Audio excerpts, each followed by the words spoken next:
Hey folks, it's July 4th. I'm walking around the park and I wanted to ask some more about power level. So, last night on the Vortex cast, we had a conversation about power level. We had some different definitions flying around, and I don't think that it came away with a lot of light on the topic. Uh, we yapped, we had some heat, whatever, but we didn't come away with any clarity.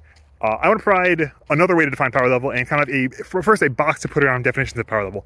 Every time anyone talks about power level, they are talking about some common currency of power, like likelihood of success, or likelihood to succeed at a tournament, or effectiveness in a tournament, but it's all about a common currency of reducing all the knowledge we have about something to a single dimension, this power dimension, and then being able to compare cards on that dimension. And what I see in power level, the way I experience power level, is just neuron activation. I think a card is powerful when it makes my brain happy, when my brain lights up, and another card is less powerful when my brain doesn't light up as much. And so when I see two cards, one says +5, one says +4, I think the +4 is less powerful than the +5. It's kind of obvious, I think. Similarly, a 4 check is worse than a 5 check, less powerful. Higher difficulty, less powerful.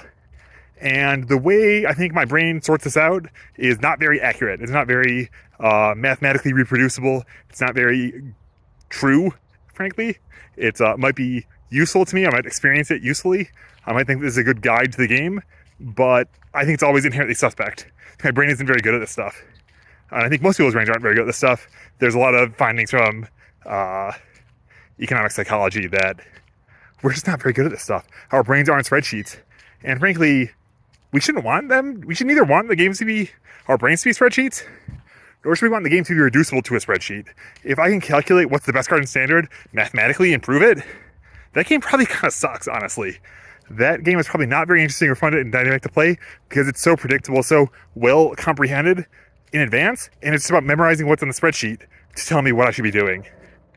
So those are some thoughts on power level, and yeah, sure, ship it.